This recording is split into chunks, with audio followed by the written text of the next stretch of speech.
Welcome back.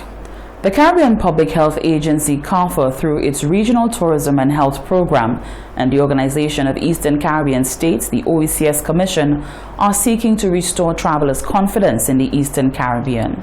The OECS Commission is committed to supporting the implementation of CARPHA's Tourism and Health Program in its member states. In so doing, it has formalized its collaboration through the signing of a letter of agreement at the OECS Commission's headquarters in St. Lucia on Friday, September 17. The Novel Tourism and Health Program, THP, is expected to support a travel and tourism product that is safe, secure, and provides an authentic and meaningful experience to travelers to the region whilst protecting the health and well-being of locals. The program is expected to align the private sector to robust common standards to ensure the safety of its workforce and travelers, making the sector more responsive to the new COVID-19 normal as well as emerging health threats. The OECS Commission remains invested in supporting any initiative that benefits the overall development of its member states, and in keeping with that notion has decided to formalize the collaboration through the signing of a letter of agreement. Director of Surveillance, Disease Prevention and Control of CARPHA, Dr. Lisa Inda, speaks about the conceptualization of the program and why its implementation is critical at this time. The same thing that brings in so much revenue can also brings in disease. I mean, our first case of SARS and Zika, now COVID. So we had to put in a program that had systems of monitoring and response and capacity building and so on that address health and safety and sanitation aspects for tourism. So that's how we came up with a regional tourism and health program. And like any novel program, you have to advocate. And, the OECS has been a big part of helping us do that. First meeting we had was in 2016 with OECS Ministers of Health. And then when Maria came new in what she was doing, we would have presented at the Ministers of Tourism meeting in New York. And it started there because they all agreed the need to have a program like this to build tourism in the OECS, as well as to make it. If you build tourism, you build a more sustainable economy. Director General of the OECS, Dr. Didicus Jones, congratulates CARPHA for its steadfast approach in aiding the Caribbean region with maneuvering through this difficult crisis. He says that the OECS will continue to support in any way it can. We're exceedingly proud of the work that CARPHA has done in helping the Caribbean navigate this severe crisis. So we want to give the assurance that we'll continue to work closely with you, and you can count on every support of the OECS. We really look forward to what we can do together, particularly in this period when things are so dire. Right now we are desperately trying to mobilize resources to help the member states, particularly those most hard hit, to address the situation. Inda says this partnership will undoubtedly be beneficial to aiding OECS member states to effectively manage the COVID-19 crisis. Reporting for the Hot 7 Nightly News, I am Karim Nelson.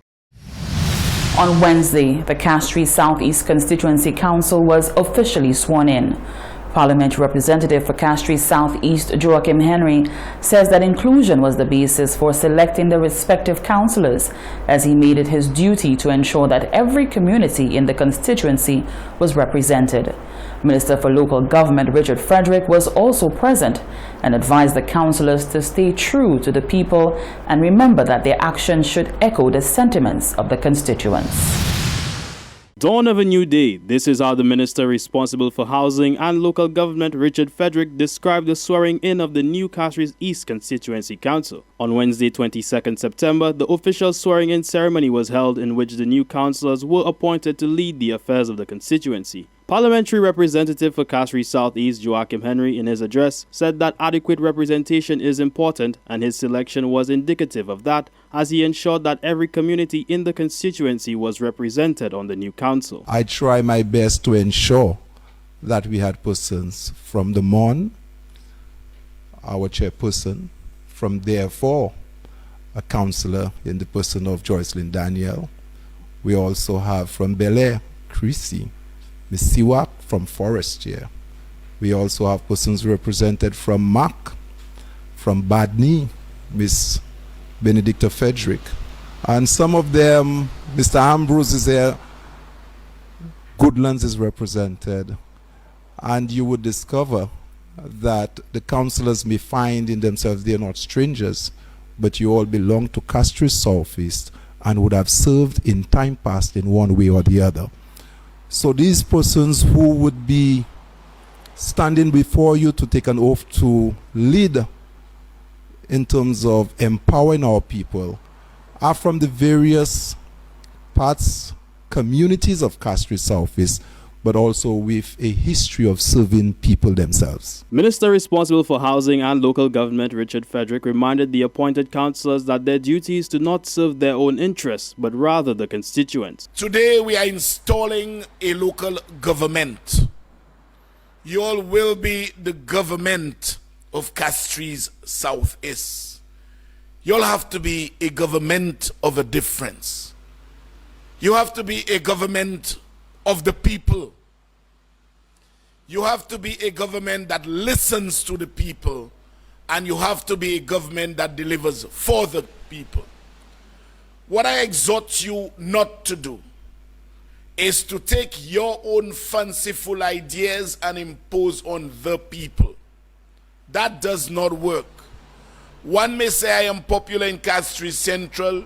It is because when I say I'm building a highway there, they say, no boss, we want no highway, we want a footpath. I will listen to their voices. The voices of the people should be the driving force behind you to cause you to deliver on what they want, not what you want. Henry said that the role of the council is to empower the people, and he believes that the councillors appointed will fulfill the expectations set. Reporting for the Hot 7 Nightly News, I am Karim Nelson. Do stay tuned. We'll be back after this break.